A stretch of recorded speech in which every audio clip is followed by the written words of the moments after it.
Hey everybody, how's it going? Welcome to What is Fabrizio Thinking About Inking.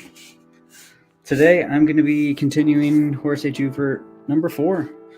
So these are the actual pages of the book, and right now I'm doing the exciting part of ruling out the backgrounds. So, it's part of the sausage making, so it may not be super exciting to watch, but it has to be done. So I figured I'd come and hang out. So questions, comments, let me know. I might switch over to brush and start doing some figures. That way maybe I'll have most of the page done, but we'll see. Hey, Ara, how's it going? Hi, all. Hello, good sir. Looking forward to issues 4. Yeah, me too. I am taking my good time on that. No, I'm really excited about the issue. So anytime I get tempted to cut a corner, I have to think, okay, I really like this issue. So cutting corners will just do a disservice. So I actually started thumbnailing out and doing character designs for issue 5 already. So I'm kind of working on 4 and 5 at the same time, which is something new. See if that helps out in the long run. We'll see. So just a little bit of explanation. I normally do all backgrounds with a brush. So I do everything with a brush.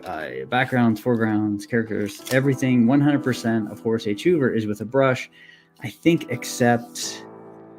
there was one page in issue 1 I tried a pen. So why am I using a pen now and not a brush? Because for the next 15 pages, it is exterior shots and interior shots and windows and buildings and churches. And I really think trying to freehand that wouldn't work. So I'm actually going to use a pen.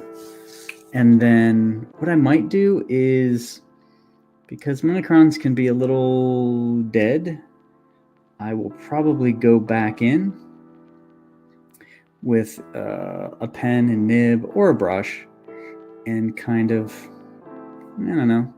go over some lines, maybe give them a little more life, thickness. So I'm kind of thinking of this as the structure or blueprint, and then maybe going back in and doing some stuff. If it looks good as is, then I'll leave it. I know most people, almost everybody, just does the pen and that's it. And, so I'm hoping it looks good just with pen. We'll see.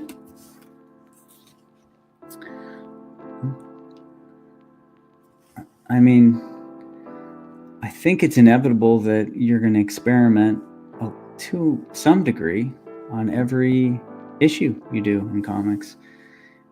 If you're trying to improve and trying to do new things, then yeah, maybe it's the backgrounds this time, maybe it's, I don't know, some effect, maybe it's textures. You're going to do something new every chance you get. So for me, why not try and pen? See how that works. Freehanding all of these lines with a brush is possible. I've done it. But I'm hoping that with a pen, you actually get more of a separation between the foreground and the background. And instead of relying on colors or textures or other things, just the sort of the quality of the line should do pretty well to separate the foreground from the background. And then coloring is going to be pretty simplistic in the background. So I'm just as curious as anybody else to see how that works out.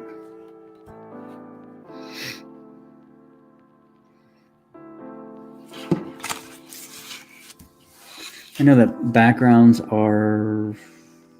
I mean, most artists hate doing backgrounds. I have no problem doing them. I do like doing some of them. But there's definitely points where it's a little tedious. You want to get to, just like a reader, you want to get to the action, you want to get to the visually really cool, interesting, unique stuff. But you need the differentiation between the two. I was going to say juxtaposition, but I vowed that out of college I would never try not to use that word again.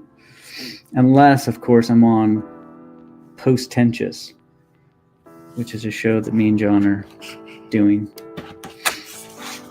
where we take a look at obscure or lesser-known comics, and we try to be as pretentious as we can in discussing them, which sounds like perfect for me.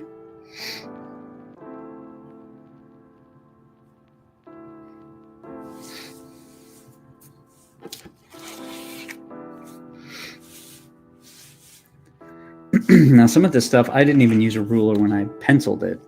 So there's going to be a lot of adjustment in this part of it, potentially.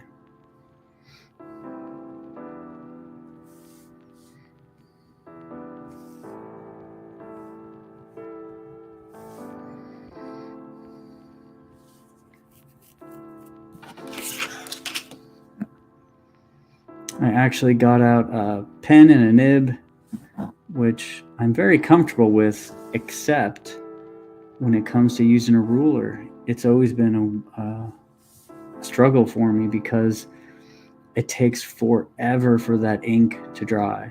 It's unbelievable. And I inevitably smear ink. I'm working on a page for an hour. Without fail, I smudge a huge part of it. So that's one of the reasons I like to stick with brush, because when you use a brush, it dries so quickly.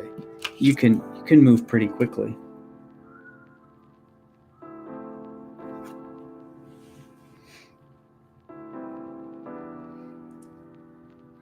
If that music is too loud, let me know. I'm gonna drop it.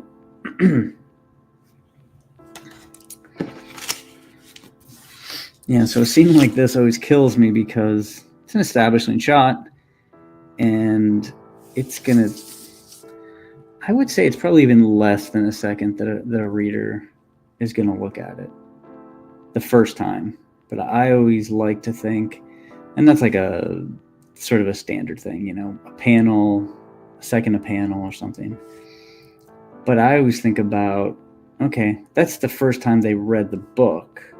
They'll spend a second on it because they're trying to get as quickly as they can to the story and the characters. But comics are just one of those things that reread is potentially much more rewarding. And if you know that people are going to really come back and reread the book, then they'll kind of not labor over, but they'll pay more attention to the small details the second time around. I know there are plenty of times where I know comics stories inside and out. I've read them dozens of times. So there'll be times I just flip through the story. I'm sorry, the artwork, and I'm just looking at the artwork. So based on that flimsy thesis that people will come back and read it later on, I spend maybe a little too much time on the backgrounds. We'll see.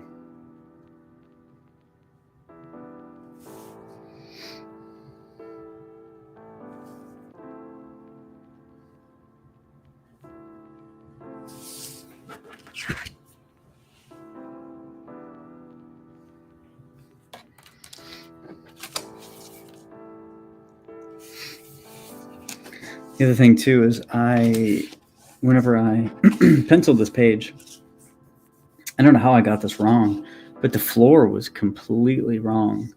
So luckily I caught it, and I can fix that in the inks. It was a pretty egregious mistake on my part, though.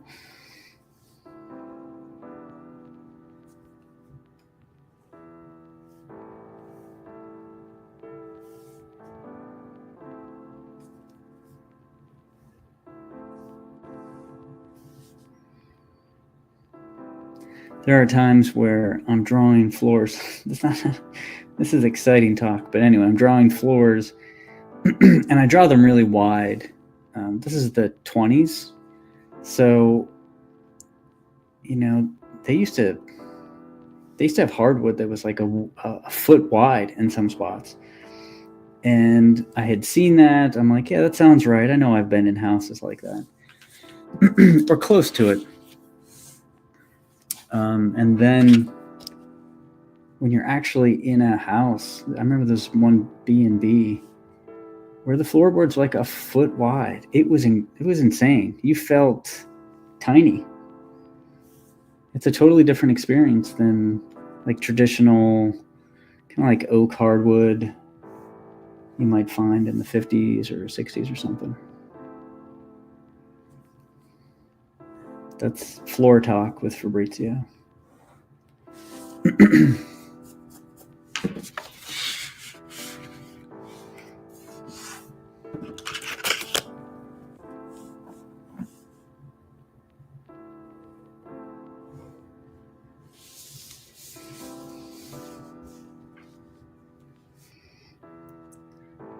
Yeah, it's definitely a different mindset whenever you're using a ruler and doing these lines as opposed to the brushwork.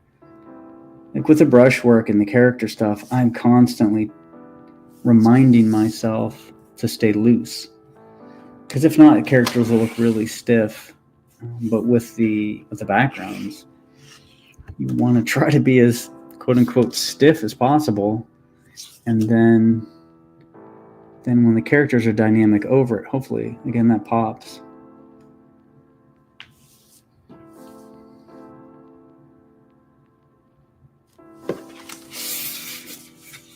I do this a lot, so apologies.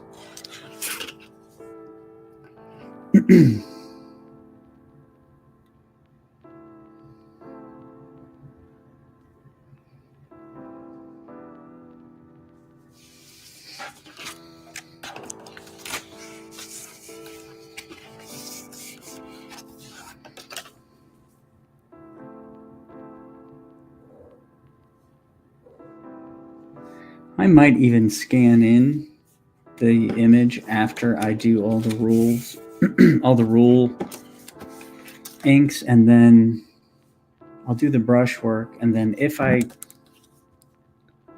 want to go back in and kind of give the lines a little bit of life, at least I'll have that original scan of the inks to work from in case things go awry.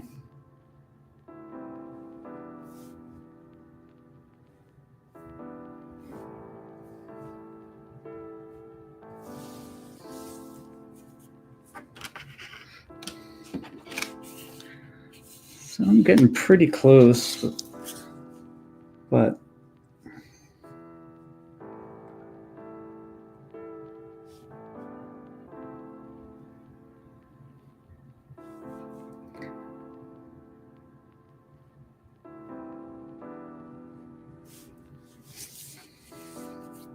there's always a danger of actually being too precise.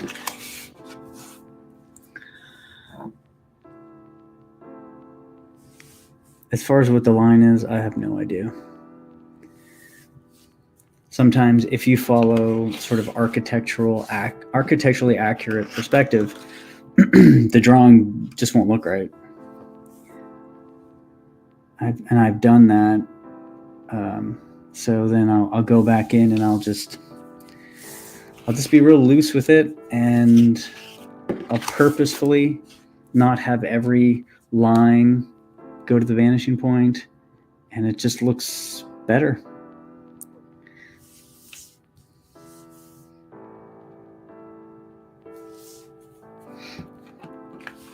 And granted, we're talking about houses built with materials that get bigger and smaller, and they swell, and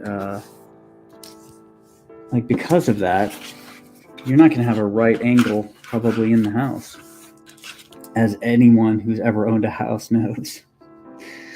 Unless your house is brand new, and even then, you're just not going to have right angles. So whenever you're drawing interiors and exteriors, yeah, you want to be accurate, but nothing really is in real life. And the question is, what's the difference in what will look like a mistake, meaning you didn't understand that all the lines had to go to the vanishing point, or what's just like a natural variation in the actual material that you're trying to replicate?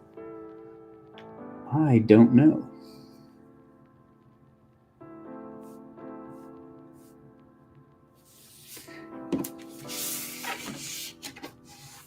Rat Poor, like your stuff a lot. Wish you were still at Alterna Comics, just easier to keep up. Thanks for popping in. I appreciate that. Yeah, I know. Indie comics is kind of can be a whirlwind of books come out. What's funding, when, where is it funding? Oh, is the funding over? Did I miss it? So I definitely get it. I still miss campaigns, and I still have to. I do kind of hate having to manually follow up with certain artists or issues.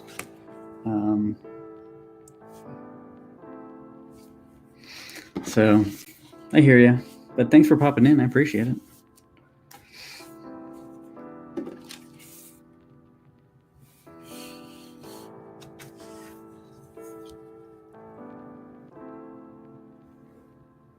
I definitely feel that I can be a little more. I just can kind of do what I want as far as the story and page numbers and structures and stuff like that. So, being with a company or a publisher has its advantages for sure. But I think if you're telling kind of a story that your publisher really doesn't get or understand or want to have anything to do with, then it doesn't do anybody any good.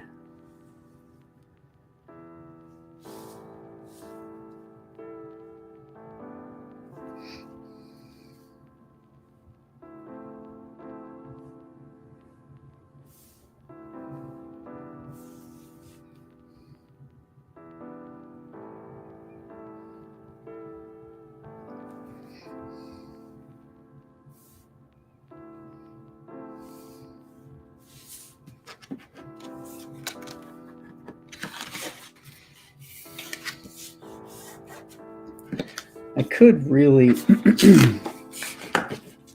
start to freehand some of these, but I'm gonna, like I said, I'm gonna hold off as long as I can.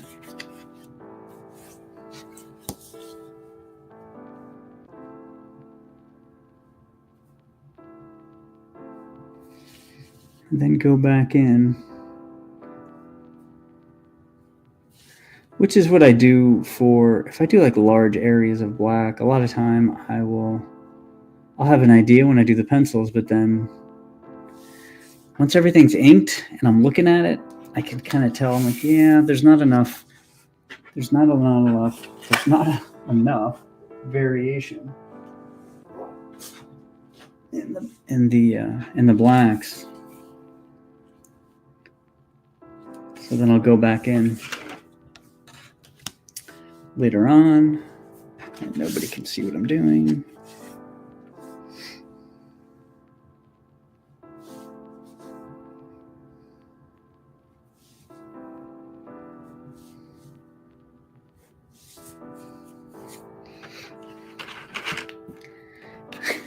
I don't know if anybody can tell, but this is a panel of Slurp on the phone. I won't say what he's doing, but it makes me chuckle. And if you're doing a story and your characters make you chuckle, I think that's usually a pretty good sign.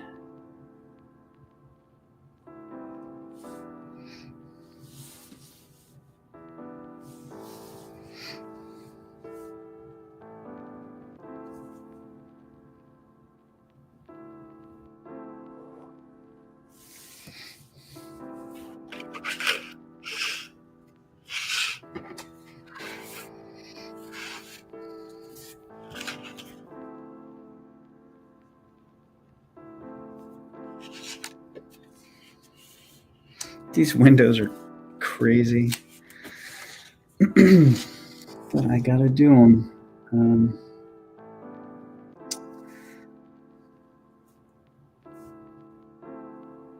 There's no way around it. You can get away with, every other brick or something like that, but for windows, you just have to do them.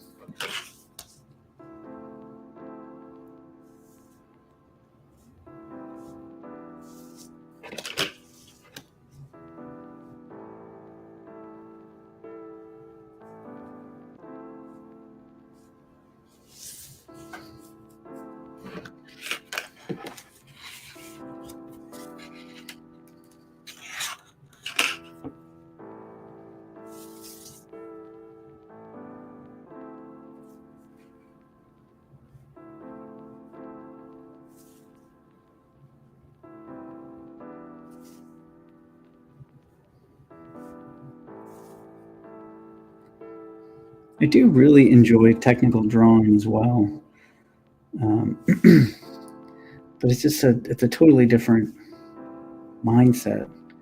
If you're going to be doing a 100-hour pen and ink drawing, you know what you're getting into, so you enjoy the fact that, well, for the next 100 hours, you're going to be doing every single tree in a landscape or something like that. But for comics, it just definitely,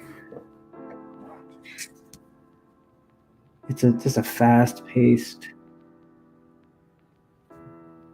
read, and you just want to get through it.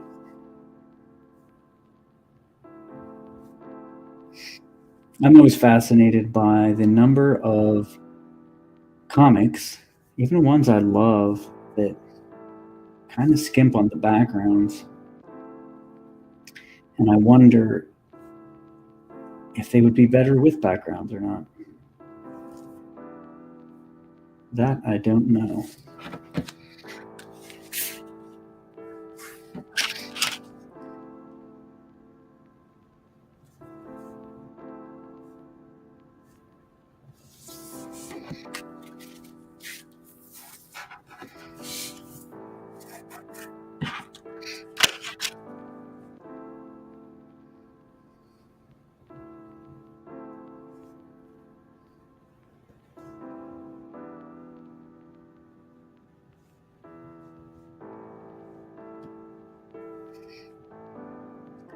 Now, you can't really skimp on windows or anything like that, but you can break your lines up a little occasionally.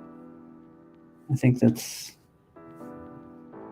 nothing wrong with that at all. In fact, it will probably help just to have a few lines here and there kind of break up.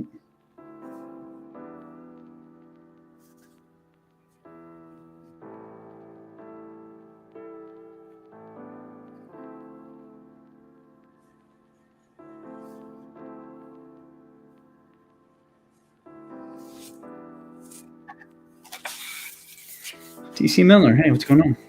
Fabrizio with the Micron. This is messing with my perception of reality. I know, I did a whole big spiel on me doing a Micron this time around. We'll see how it goes. I just looked at the next, 15 pages, and it's all buildings and interiors and churches and architecture. And normally I just use a brush, but I just felt like that would have been a bridge too far, and I would have, I don't know, I don't think I would have gotten the effect I was looking for. And so if it's like a building or two, a couple pages, then yeah, for sure, I'm just going to use a brush. But man, I sat there and counted the pages up, and I'm like, no, this is this is not going to work. I'm really hoping that the Micron kind of pushes the brush forward. And I also said that I was going to go back in and massage the lines a little bit with a brush. And, you know, hopefully that'll help as well, kind of sell that it's not a Micron. And I mean, people use Microns all the time. It's not that there's anything wrong with it. It's just not my thing, especially in this particular way. Like for some illustrations, I like technical pens, but combo of a Micron and a brush, I don't know. I was wondering who does that. If anybody does that. I'm sure people do, people have, but I couldn't think of any. I'm like, please just give me one. Just give me one person that I know does it, and I can look at it. But I couldn't think of anybody.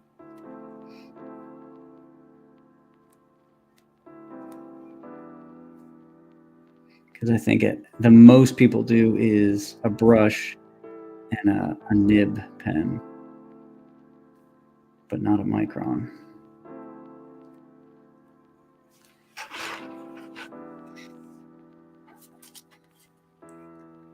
Slurp makes me laugh a lot. Thank you. Yeah, that is good to hear. There's a couple parts in issue 4 that really made me laugh too.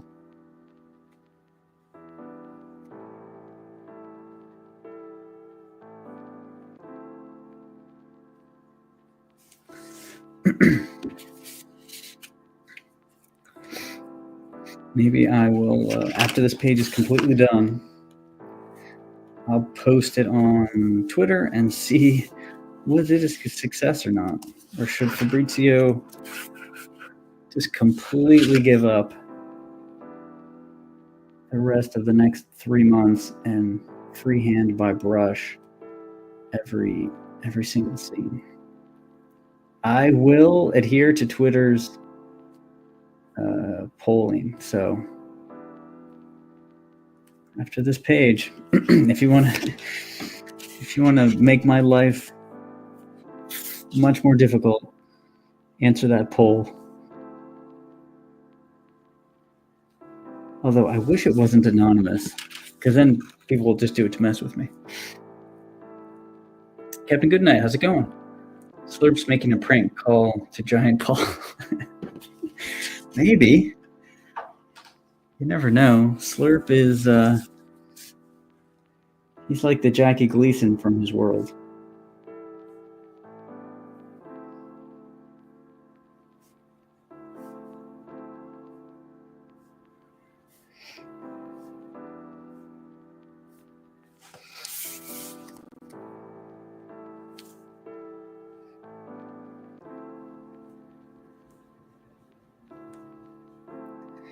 Now, if I had tried to do this, not even with a brush, with like a dip pen, I couldn't, because it takes so long for that to dry.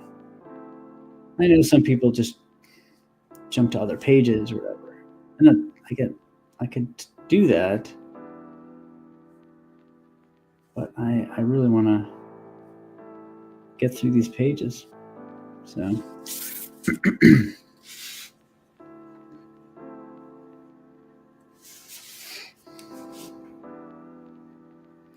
I will say this: once you get like the main structure done, it is kind of fun to go in and do like all the really small details. So you have all these windows. I'm just kind of putting a double line here to show a little bit of shadow. I could do all the curtains, you know. If I wanted to, I could just put a person standing in the window. So it's like at a certain point, you've done the hard work, you know, put something funny or an Easter egg or something like that in it just for the heck of it.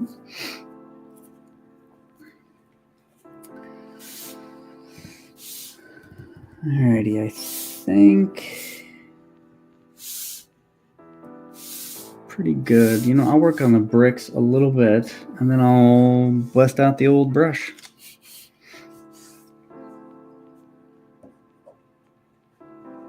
Captain Goodnight. Oh, rat poor. Outraged slurp is peak. Captain Goodnight, is there a minimum line thickness where you start worrying about whether it shows up correctly when it's scaled down for print? Yeah, definitely. At this point, I can kind of eyeball it. So a lot of these lines I'm going to, well, for example, so I'll make sure at least I go in and do, assuming the light's coming from the left-hand side, I'll put a double line on the right side of these things. And then I'm like, okay, well, if the light's coming from there, this bottom part should be in shadow too. So I'll go through it and do all of that to where I don't think I'll have a problem. If you lose a few little lines, then I think that's good. I try to break up my lines as much as possible. So losing some is great. It'll just it'll add a little bit of interest to it.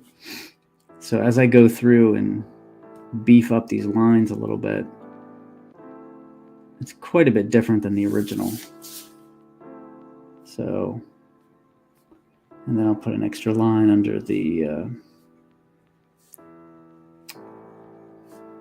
darn it, what are these things called? They're called I used to know this.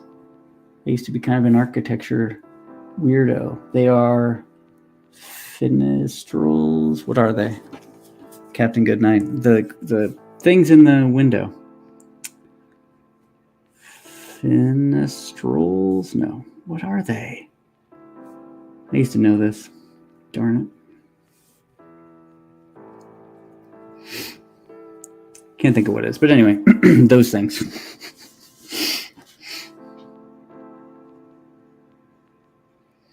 So these will print fine. These, it's touchy. I mean, with digital printing, it'll print, but the question is your eyesight good enough? Yeah, no, the actual bars in the windows that go across. There's a name for those, and I'm just totally blanking on it. Yeah, so digital printers is gonna print fine, but do you have your reading glasses on? Can you see all the lines on top of it? If it was traditional printing, then yeah, I think that'd be a bigger issue. But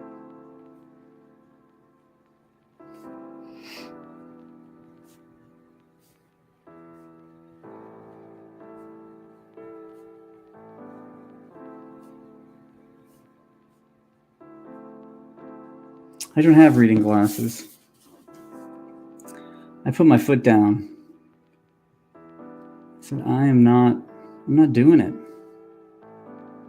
One of two things is going to happen. Either I'm just going to stop reading. That way I don't need reading glasses, right? So when my eye doctor's like, you need reading glasses, I'm like, joke's on you, I don't read. So either I stop reading entirely,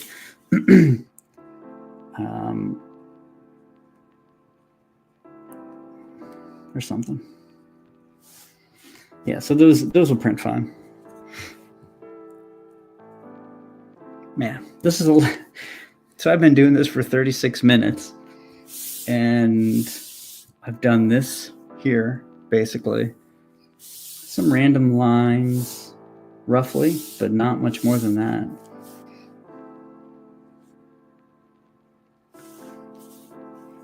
This is why we'll call them certain image artists.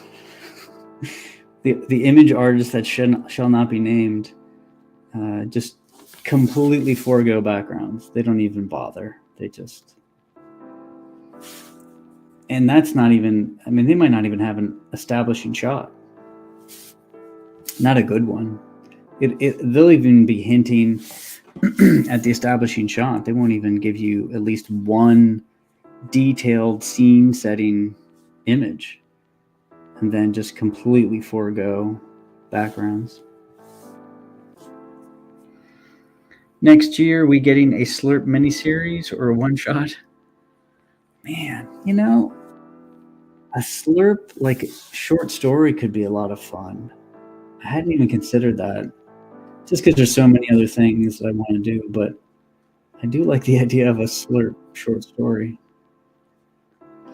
Maybe I'll mull that over.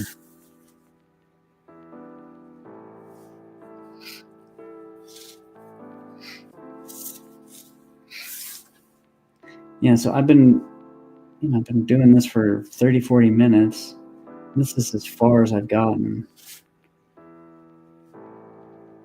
This takes a long time.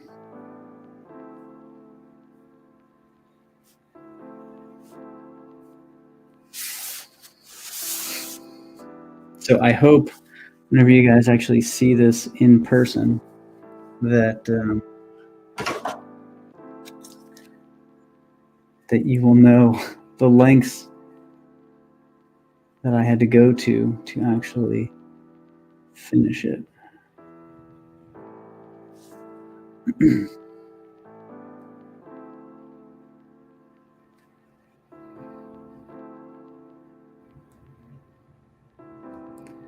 I'm going to tweak the coloring a little bit for this issue.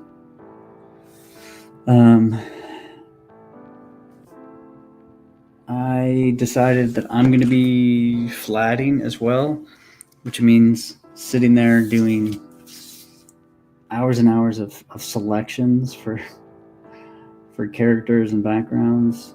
It just makes me think that back in the day, whenever they would group whole things in the background, I mean, if you look at the first page of Horace H. Hoover, I didn't really separate much. You know, his desk, like the bookshelf, I think is one color, maybe two. So there's all of those books, but it's one solid color. I actually really like that coloring. It's very sort of old school traditional stuff. And this, I think issue 4 is going to be a lean in even more to that, because I'm lazy. They say necessity is the motherhood of invention, but I'm thinking it's laziness is the motherhood of invention. I'm sure somebody's already said that, but in my case, it's always the case.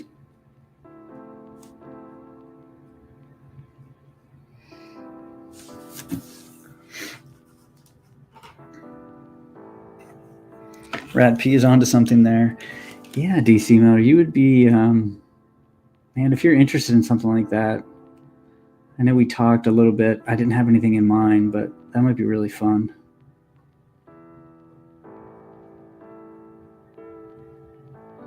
I've just got to, I've at least got to get issue 4 kind of wrapped up before my mind can start thinking about the next project.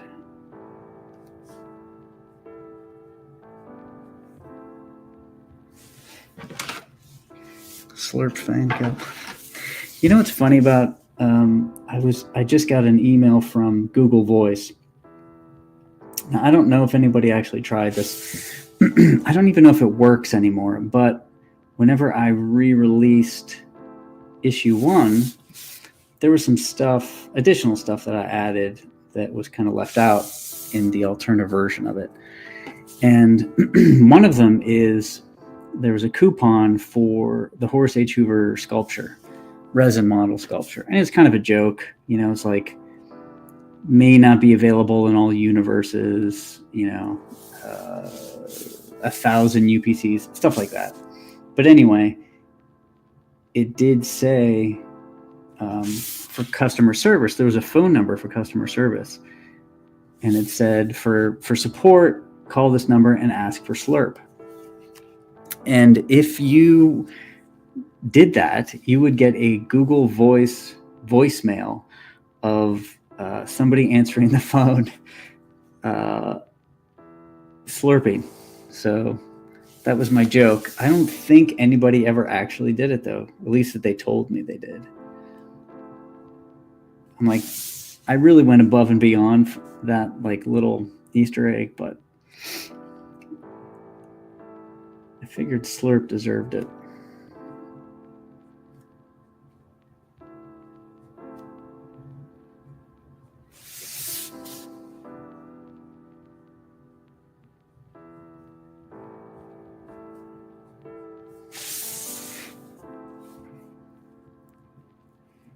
Instead of Baby's Day Out, it's Slurp Days Out. 0. That would be really funny. Thank you for the idea. I hadn't considered that, but man, Slurp could get into some trouble for sure.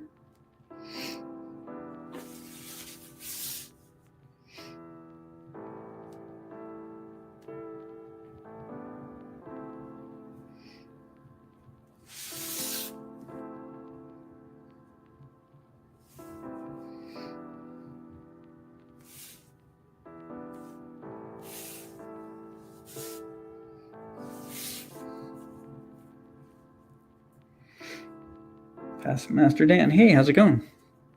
Thanks for popping in, appreciate it. You can watch me tediously draw one panel for an hour, but hey, it's worth it. So I'm not going to use a ruler for the bricks because I think that would be a little too stiff. So I'm just going to do some horizontal lines, vertical lines.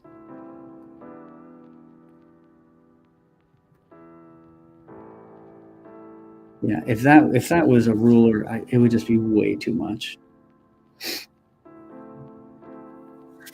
And what I'll probably do is, let's see, but this center building is the building of interest. This is the one that we are sort of paying attention to. So I'll definitely put the most detail in the center one, and then I'll leave the other ones a little more sparse.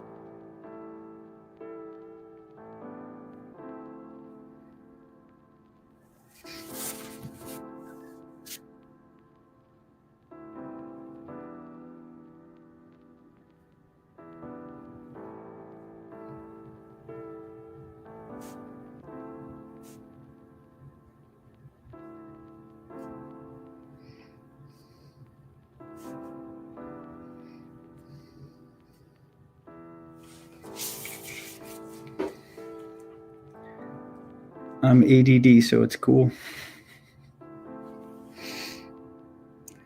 Then yeah, you might appreciate this.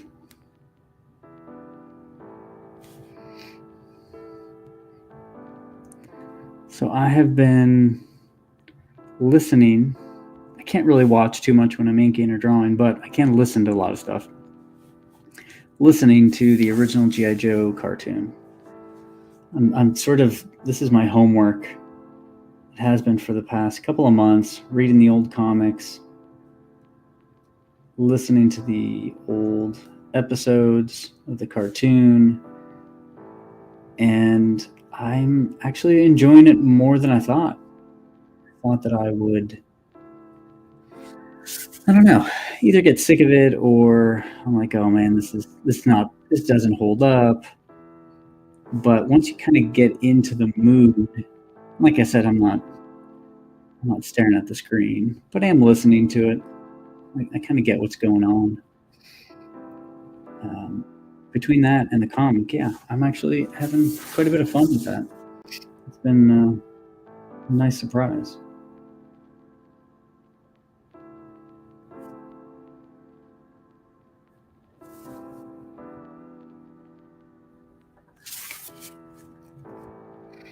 Ask Master Dan, I wanted to be a technical illustrator at one point. What kind of stuff?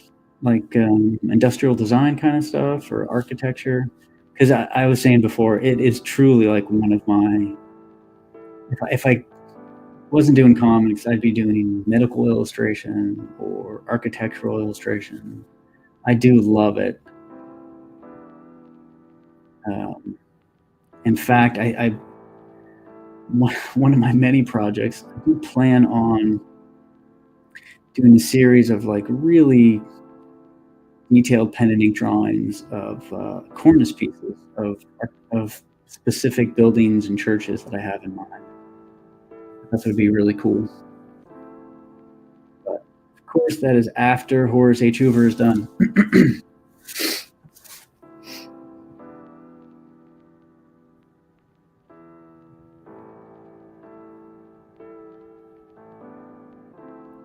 Yeah, so now I'm like dirtying up these clean lines that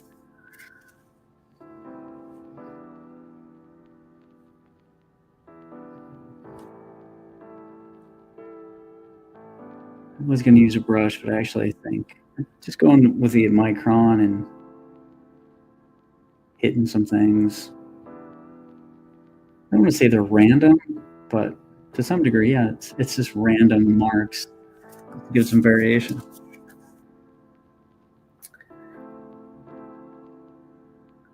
Captain Goodnight, do you still need flatting if you're printing digitally? Assuming your printing services keep their printers aligned.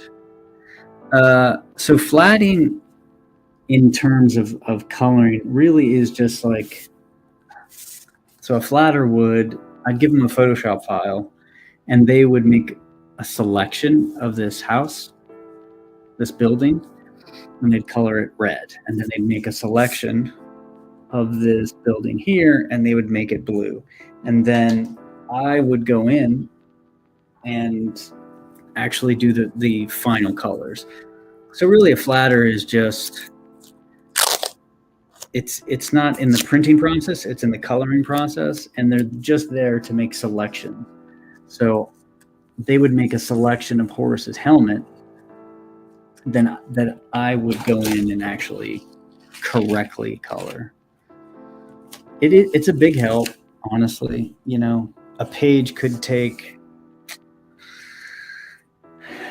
I mean, depending on what you want to do, it could take multiple hours.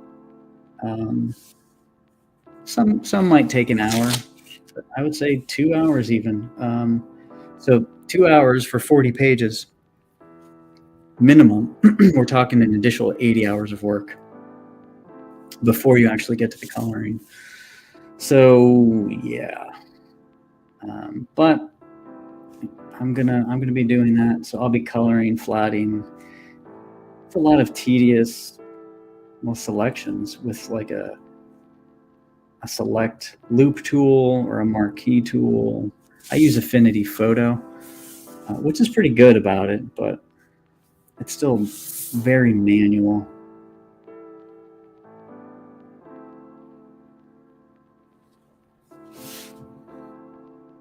Rat Poor, I wonder how good Hoover would look in an oversized hardcover instead of newsprint like I got it now. I'm going to talk about that in 2 seconds. Michael Bancroft, how's it going? I wasn't subscribed for some reason, just found you live through X. Well, thanks for popping in. I appreciate it. You caught me at my most boring technical stuff, but it has to be done. Rat Poor, I wonder how good Hoover would look in an oversized hardcover. So I've been thinking about that a lot. I don't know if I could do a big run of something like that, but I have been considering something like that. Just once all 5 issues are done, because the story really is, it's one story kind of cut up into 5 issues. It was always intended to be one story, not 5 issues, but due to constraints, etc., I had to cut it up. So I really like it. It belongs in a collected version. So there will be a version of that. Hardcover would be great. I've been obsessing over bookbinding for a while now. I was even thinking about doing, this is how crazy this sounds. So I would get all the pages printed normally, right? So it would just be the regular Horus H. Hoover, maybe a little bigger, maybe a magazine or something like that. And then I would essentially bind it in like an old looking book. So, you know, I could put whatever symbols I wanted. I can put like all this crazy stuff on it. And essentially, it would look like a book that you would find in Horus H. Hoover. So something that the book bug had with some crazy symbols on it. It's a leather bound, you know. That would be extraordinarily difficult, but I want to do at least a couple of those. Just for fun. At least I would get one.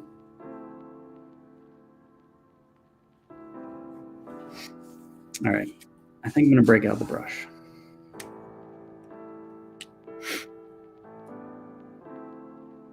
Boring draw streams are my jam. Captain Goodnight. Oh, sorry. Thought flatting was something different. Extending the colors underneath nearby blacks so there wouldn't be white space if the printing press misaligned it. Oh, you're talking like overprint stuff. Yeah. Yeah. It's definitely different.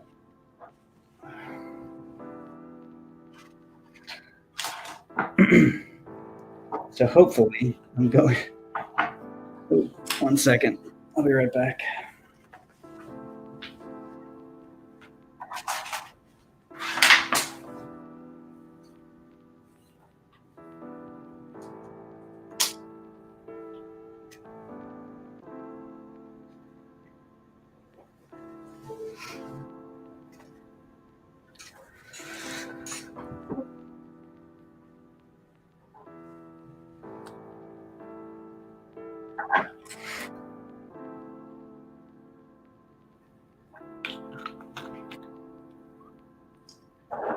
Alrighty.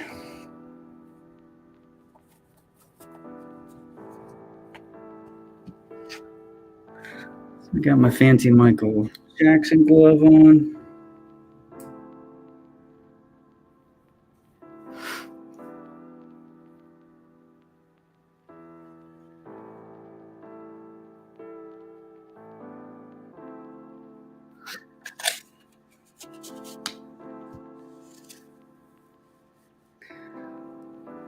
There's always some part of the character you can kind of,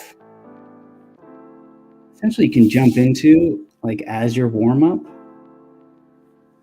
So for me, I don't want to go right to the helmet because that's very straight. But for Horus, he's had more than a few things, like the pouches is always a good place to start.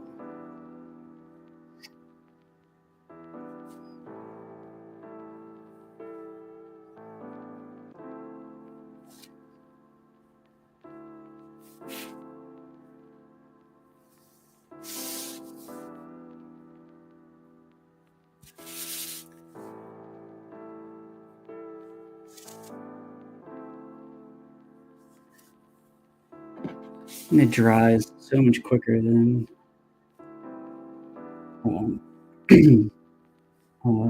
pen would.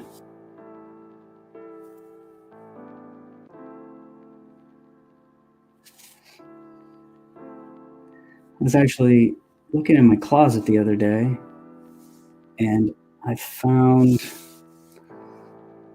this is whenever you're starting a comic and you have a lot of optimism, we'll say, and I actually went on Etsy and I found these pouches. They're leather pouches that look extraordinarily similar to the ones that Horace uses. And then I found some leather gloves that looked very similar to Horace H. Hoover. And what I was going to do is essentially do like a first-person cosplay, like a first-person point of view cosplay. Just get a blue suit, put those pouches on, and then just take a bunch of photographs, like POV, of like going to an old library, looking at old books. I thought that would be pretty fun. And reality set in. And I realized I won't even have time to do the comic, let alone my weird first-person cosplay around Pittsburgh.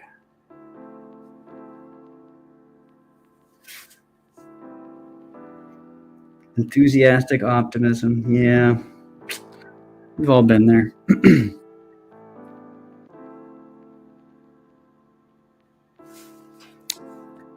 A PVC figure, maybe? Of Horace? I mean, I have a resin model that I did. Actually, I have multiples. I mean, Horace started out as a 3D model that I did. Well, no, I shouldn't say that. He started as a charcoal drawing, and then turned into a 3D model, and then from that, he became a comic book character.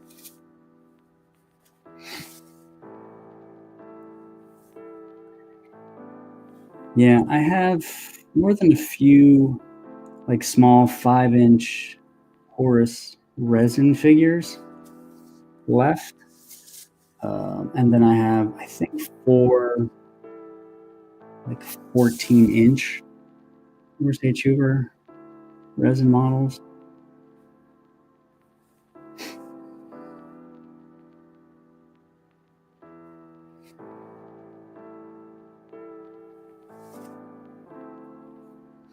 We have Max in the background, wringing his hands.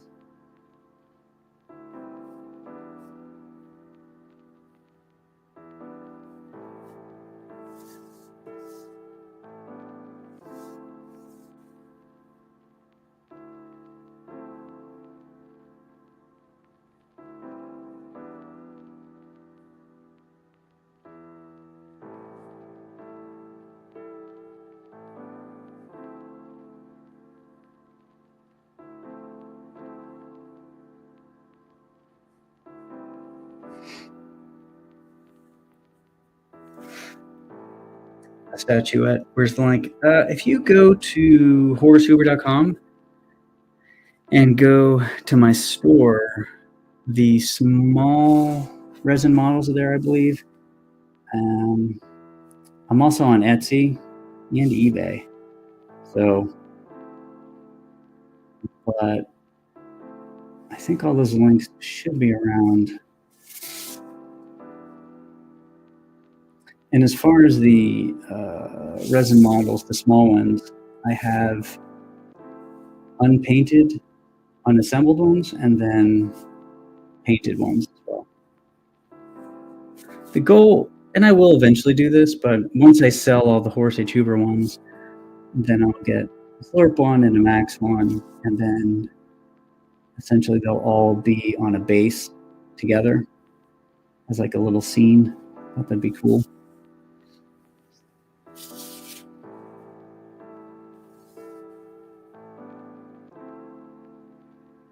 I remember when I first showed Slurp to a friend of mine, just like the character design, and he said, "Wait a minute, he's a good guy?" I'm like, "Yes." He's like, "He doesn't look like a good guy." I'm like, "I know."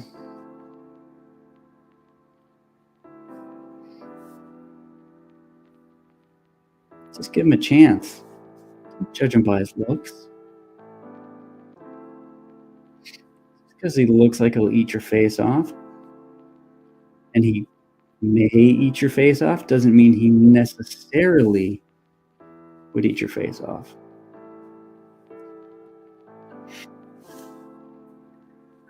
Maybe the pouches and gloves could be part of your display next time you do convention. Oh, you know what? That's a cool idea. I really like that. Thanks, Captain Goodnight. Have the link saved to share on streams later. Yeah, it's a good idea. Thank you. I just honestly,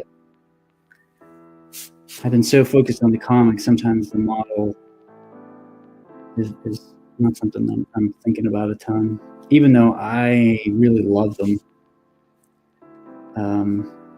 I did the modeling, and then I had somebody from the UK do the 3D printing and casting and painting. He did a really fantastic job. His name is, wow, I'm totally blanking on his name. Sorry, man. Evan Morgan. Jeez.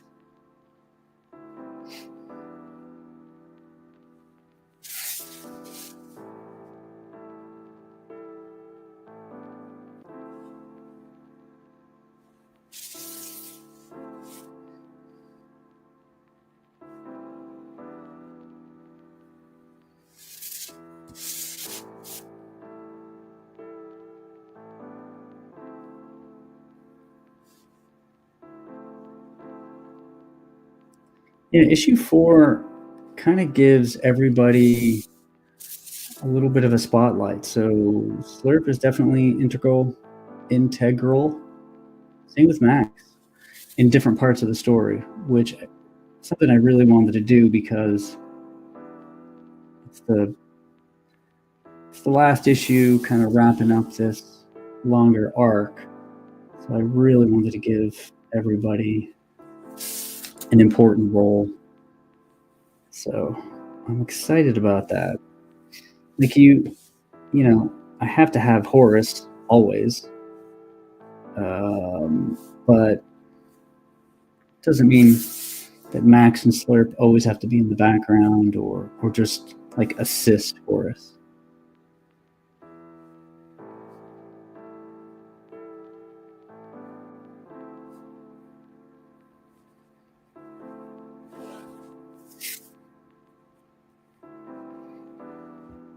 I like to promote. Thank you. I approach from an advertising POV. Yeah, I worked in advertising for some time.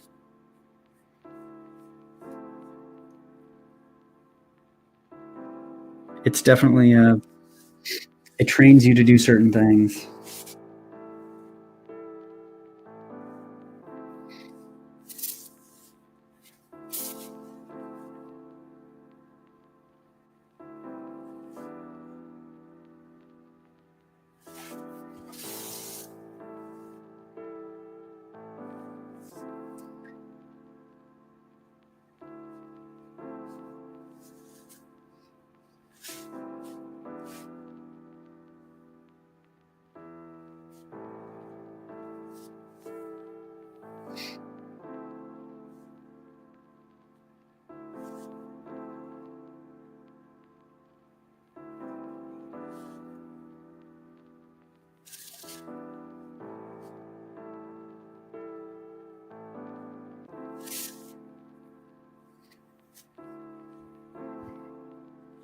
Interesting properties attract me, offbeat, as it were.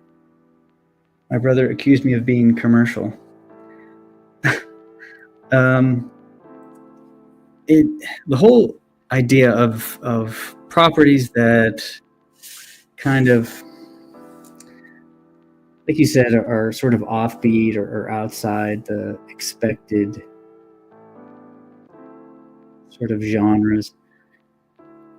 I definitely think they're not as attractive to as many people as they used to be back in the day. I've talked about this a lot with other people like John's Longbox. It just seems like there's a lot more people like conventions and collectors that are really only interested in mainstream stuff, and that's it. I've tabled at some conventions, and I mean, there are people that they literally will not see anything that isn't like if they don't see that Marvel logo. I mean, they won't even. It's not that they look at your stuff like, it's not for me, and they dismiss it. They don't even see it. They just walk. They're like zoned in on specific properties, Batman, Spider-Man, et cetera, et cetera. So I will say that something like Horse H. Hoover, which is different, there's no doubt about it. Niche of a niche of a niche. I don't know. 5 niches deep. I think it would have been a lot easier to sell back in the day.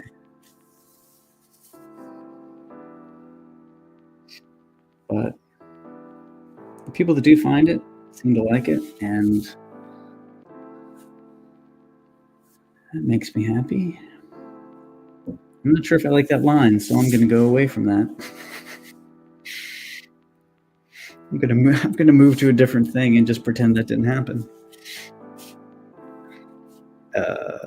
Captain Goodnight, maybe the Slurp one-shot could include a Slurp alphabet decoder table.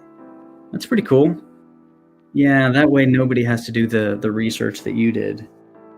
Because nobody, as far as I know to this day, has still deciphered Slurp's language except for you, Captain Goodnight.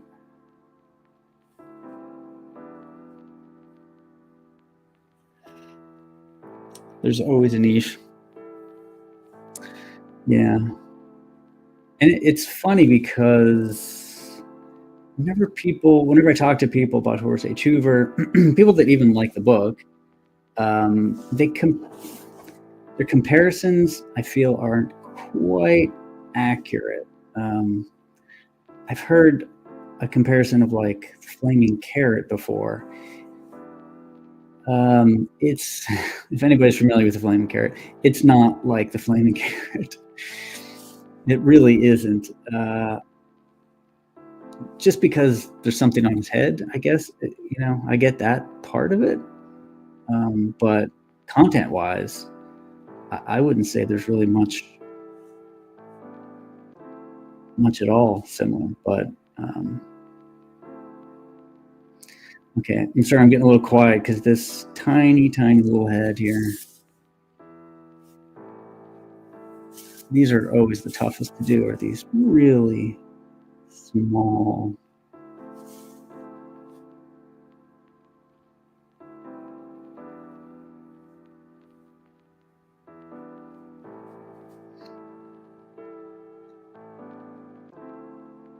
I'm familiar.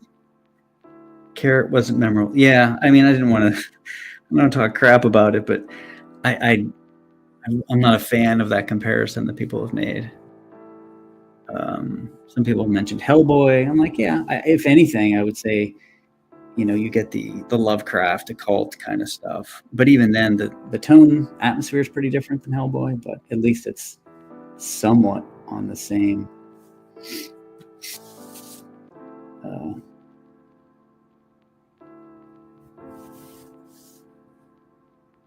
Alrighty. Where I'm at an hour and 10 minutes, so I'm probably going to call it. I'll just do a little bit more here.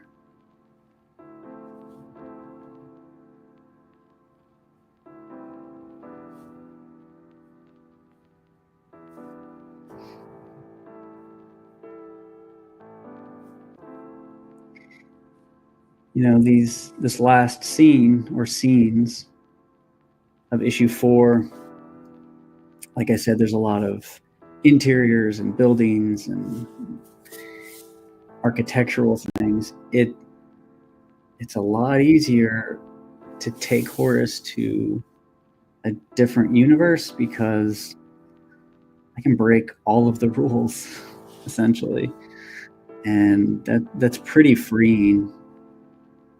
But sometimes it just has to come back to New York City.